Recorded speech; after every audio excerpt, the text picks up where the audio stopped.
வணக்கம். மார்க்கெட் இன்னைக்கு +4 right. Nifty features வந்து +4, நிஃப்டி ஸ்பாட் வந்து 31 பாயிண்ட்ஸு அண்ட் ப்ரீமியமில் இருக்குது 17 பாயிண்ட்ஸ் ப்ரீமியமில் இருக்குது. இன்ட்ராடே ஸ்விங் வந்து 128 பாயிண்ட்ஸ் ஸ்விங் ஆச்சு. பேங்க் நிஃப்டியை பொறுத்த வரைக்கும் 128 பாயிண்ட்ஸ் வந்து மைனஸில் க்ளோஸ் ஆச்சு bank Nifty. And intraday swing வந்து க்ளோஸ் டு அபவுட் 400, 387 பாயிண்ட்ஸ். இதெல்லாம் வந்து ஊருக்கே தெரிஞ்ச விஷயம், ரைட்.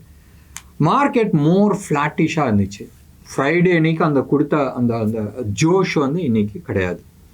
ப்ராபப்ளி ஃபர்தர் அப்சைடு போகுமான்றது ஒரு கேள்விக்குறி. 2 ஜியோ பாலிட்டிக்கல் சினாரியோஸ். ஒன்று, யுக்ரைன் வந்து பயங்கர டீப்னா நான் ஒரு 8-9 கிலோமீட்டர் வந்து ரஷ்யாவுக்குள்ளே பூந்துருக்குறாங்க. அண்ட் இவ்வளோ நாள் வந்து ரஷ்யா வந்து யுக்ரைனுக்குள்ளே இருந்தாங்க அண்ட் அது டிஃபெண்ட் பண்ணிகிட்டு இருந்தாங்க. நீங்கள் ஆஃப் லேட் நீங்கள் எடுத்து பார்த்தீங்கன்னா F-16 வந்துருச்சு. F-16 வந்து அவங்க யூஸ் பண்ணுறாங்க எக்ஸ்டென்சிவ்லி ரஷ்யானோட இன்ஃப்ராஸ்ட்ரக்சரை உடைக்கிறதுக்கு. மெயின்லி வந்து பிரிட்ஜஸ் உடைக்கிறாங்க. அண்ட் மேபி ஒரு அக்ரிமெண்ட் போட்டுக்கிறாங்க போல இருக்குது. இது வரைக்கும் கன்ஃபார்ம் ஆகலை. சிவிலியன் இன்ஃப்ராஸ்ட்ரக்சரை நாங்கள் வந்து கை வைக்க மாட்டோம்ன்ற மாதிரி. அதாவது இந்த கேஸ் ஸ்டேஷனு, அதுக்கப்புறமா எலக்ட்ரிக்கல் பவர் ஸ்டேஷன், இதிலெல்லாம் கை வைக்க மாட்டோன்ற மாதிரி ஏதோ ஒரு அக்ரிமெண்ட் போயிட்டுருக்கு. பட் ஸ்டில் இவங்க உள்ளே பூந்துருக்குறாங்க, ரஷ்யாவுக்குள்ளே பூந்துருக்குறாங்க. ரஷ்யாவுக்கு கொஞ்சம் கடுப்பில் இருக்குது. ஸோ டெஃபினட்டாக இது வந்து எஸ்கலேட் ஆகிறதுக்கான சான்சஸ் இருக்குது. இது மெயின்லி பிகாஸ் ஆஃப் 2 ரீசன்ஸ். ஒன்று வந்து யூஎஸோட F-16 ஃபைட்டர் பிளேன், ரைட். ஒன்று. ரெண்டாவது வந்து பிரிட்டனோட டேங்க்ஸ், ரைட். லேட்டஸ்ட் டேங்க்ஸ் வந்துருக்கு. பிரிட்டன் வந்து இது வரைக்கும் டிஃபெண்ட் பண்ணுறதுக்கோசரம் நீ வச்சுக்கலான்னு சொன்னாங்களோ இல்லையே, அட்டாக் பண்ணுறதுக்கோசரம் பர்மிஷன் கொடுத்துருக்குறாங்க. ஸோ டேர்ம்ஸ் மாறுது. அப்போ மாறும் போதும் வாரோட தன்மையும் மாறுறதுக்கான சான்சஸ் இருக்குது. ஒன்று. ரெண்டாவது, இஸ்ரேல் ஹமாஸ் தகராறு ஒன்று ஓடிட்டுருக்கு. இந்த இதில் இருந்து வந்தது தான் Israel Hezbollah, Israel Houthi. But இந்த 3 பேருமே கண்ட்ரோல் பண்ணுறது வந்து ஈரான். அண்ட் ஈரானோட டைரக்ஷனில் தான் வந்து இவங்க 3 பேருமே வந்து இஸ்ரேல் அட்டாக் பண்ணிட்டு இருக்காங்க. இன்னைக்கு மத்தியானமாக வந்து ஒரு நியூஸ் வந்துச்சு that Israel has authorised, Israel president has authorised IDF, அதாவது அவங்களோட இஸ்ரேல் டிஃபென்ஸ் ஃபோர்ஸ், அதை வந்து ஆத்தரைஸ் கொடுத்துருக்காங்க to go ahead and attack Iran. ஞாபகம் வச்சுங்க, ஈரான் அட்டாக் பண்ணுறதுன்றது கொஞ்சம் கஷ்டம். இப்போ மாதிரி அவ்வளோ ஈஸியாக போயிட்டு வர முடியாது. வந்து இருந்துச்சு, அவங்கள்ட்ட எக்யூப்மெண்ட்ஸ் இருந்துச்சு, கொஞ்சம் பழைய எக்யூப்மெண்ட்ஸாக இருந்துச்சு. And still they had some best equipments, இல்லைன்னு நான் சொல்ல, ரஷ்யன் எக்யூப்மெண்ட்ஸ், பட் பழைய காலத்து இது. இப்போ வந்து அவங்க லேட்டஸ்ட் எக்யூப்மெண்ட்ஸ் வந்து வச்சிருக்காங்க. மெயின்லி ஏர் டிஃபென்ஸ் சிஸ்டம் ஆகட்டும், கம்யூனிகேஷன்ஸ் ஆகட்டும். யூஎஸோட F-35 லேட்டஸ்ட் ஃபைட்டர் பிளேன், ரேடாரில் பார்த்தா தெரியாது, ரைட். இது இருக்குது, ஸ்டல்ட் இருக்குது. இப்போ பார்க்க வேண்டியது இது எஸ்கலேட் ஆகுதான்றது. ஸோ இந்த டென்ஷன் ஒரு சைடு இருக்குது. அந்த ஒரு டென்ஷன்னால் தான் ஒரு கிளாரிட்டி இல்லாத உட்காந்துட்டு இருக்காங்க. அண்ட் இன்டர்நேஷ்னல் மார்க்கெட் பூரா யூரோப் ஆகட்டும் US ஆகட்டும் ஃப்ளாட்டிஷாக இருக்குது. நெகட்டிவ் சைடில் போல் ஃப்ளாட்டிஷாகவே இருக்குது. ஏன்னு சொன்னால் இந்த புலி வருதுன்றது ரொம்ப நாளாக ஓடிக்கிட்டு இருக்கு.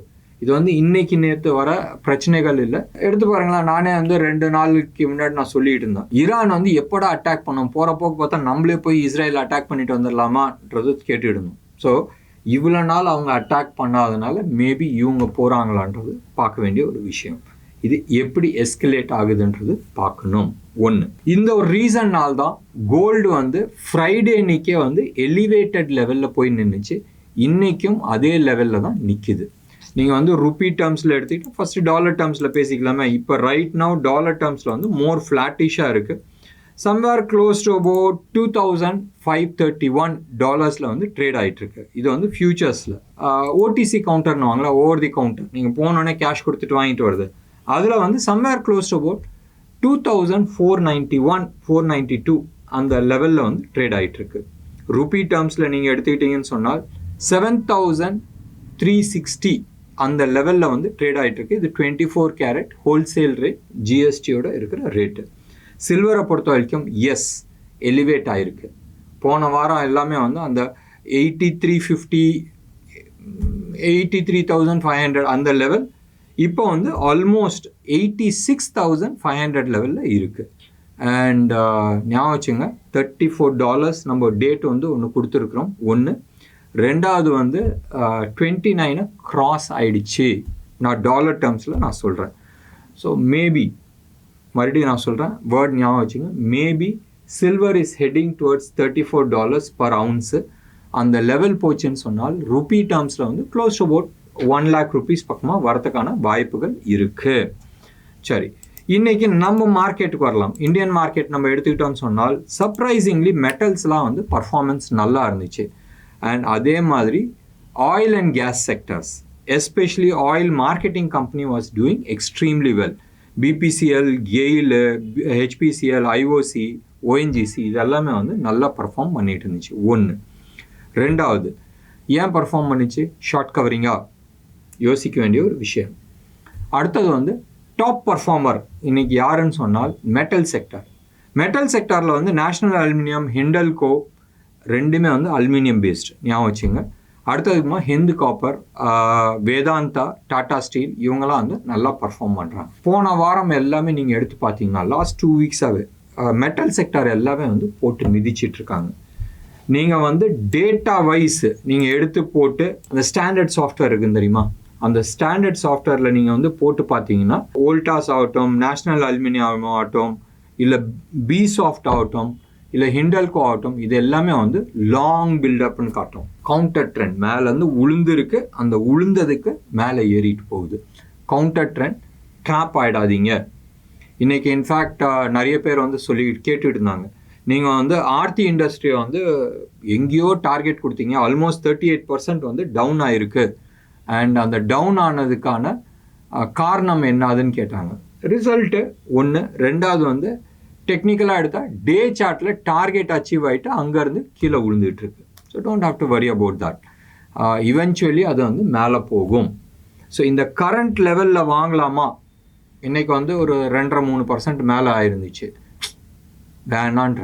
ஏன்னு சொன்னால் இந்த ஃபாலுக்கு இது வந்து கவுண்டர் ட்ரெண்ட். ஸோ டெக்னிக்கலாக எடுத்துக்கிட்டால் இது வேவ் 3 முடிச்சு வேவ் 4க்கு மேலே போகுது, வேவ் 5 கீழே வரணும். ஸோ இது வந்து கவுண்டர் ட்ரெண்ட் மேலே போயிட்டுருக்கு. மேபி மறுபடியும் ஞாபகம் வச்சுங்க, மேபி ஒரு லெவல் உங்களுக்கு வந்து எக்ஸிட் பண்ணுறதுக்கான லெவல் ஒரு 2-3 நாளில் கொஞ்சம் மேலே ஹையர் லெவலில் கிடைக்கும். அந்த லெவலில் வந்து எக்ஸிட் பண்ணுறதுக்கான வழி பாருங்கள். டவுன் சைடு கீழே வந்ததுக்குமா ப்ராபப்ளி 580, 560 அந்த லெவல் வரலாம். மறுபடியும் நான் சொல்கிறேன், வரலாம். அந்த லெவல் வந்துச்சுன்னு சொன்னால் மறுபடியும் வந்து நம்ம அக்யூமுலேஷன்ஸ் பண்ணிக்கலாம். Apart from oil and gas, metals, technology வந்து ஓரளவுக்கு வந்து பர்ஃபார்ம் பண்ணிச்சு. பீட்டன் அப் ஸ்டாக்ஸ் எல்லாம் இருக்குல்ல, எஸ்பெஷலி வந்து பிர்லா சாஃப்ட்லாம் வந்து இன்றைக்கி டாப் பர்ஃபார்மர் 3.7% அப் ஆயிருந்துச்சு. ஃபார்மா, கிளென்மார்க் கேட்கவே வேணாம், டெய்லி ஏறிட்டு இருக்கு.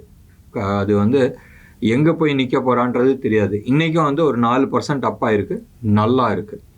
ஞாபகம் வச்சுங்க, இது எல்லாமே வந்து டாப் பர்ஃபார்மிங் ஸ்டாக்ஸ். எஸ்பெஷலி வந்து கிளென்மார்க்லாம் வந்து எடுத்துக்கிட்டிங்கன்னு சொன்னால் டாப் பர்ஃபார்மிங் ஸ்டாக்ஸாக இருக்குது. இன்றைக்கி வந்து செக்டர் வைஸோ இல்லை ஸ்டாக் ஸ்பெசிஃபிக்கோ எதுவும் வந்து பேசுகிறதுக்கு அர்த்தம் கிடையாது. இன்டர்நேஷ்னல் மார்க்கெட்டில் ஒரு மௌனம் சொல்லலாம்ல, ஒரு அமைதின்னு சொல்லலாம்ல, ஏதோ ஒன்று நடக்கிறதுக்கு முன்னாடி ஒரு அமைதி இருக்கும்ல, அது மாதிரி ஒரு அமைதியான்றது பார்க்க வேண்டிய ஒரு மேட்டர். ஒரு ஸ்பெசிஃபிக்காக நம்ம வந்து ஒரு விஷயத்தை டிஸ்கஸ் பண்ண வேண்டியது இருக்குது. ப்ராபப்ளி நாளைக்கு அது ஒரு சின்ன வீடியோவை நான் போடுறேன். Y India, right? உலகத்தில் மற்ற நாடெல்லாம் விட்டு நம்ம ஏன் இந்தியான்றது நிறைய விஷயத்த நான் வந்து இன்சிஸ்ட் பண்ணிட்டு இருந்தேன். பட் இப்போ சமீபமாக ஏன் மார்க்கெட் வந்து கரெக்ஷன்ஸ் ஆகிட்டு இருக்குன்றது ஒரு ஸ்பெஷல் வீடியோஸ் போடலாம். ஸோ தட் உங்களோட கான்ஃபிடென்ஸ் லெவல்ஸ் ஜாஸ்தியாக இருக்கும். என்ன நேர்களே, இன்னைக்கு ப்ரோக்ராம் உங்களுக்கு பிடிச்சிருந்துச்சுன்னா லைக் பண்ணுங்கள், ஷேர் பண்ணுங்கள். டெஃபினட்டாக உங்களோட கமெண்ட் பாக்ஸில் கொடுங்க. நன்றி, வணக்கம்.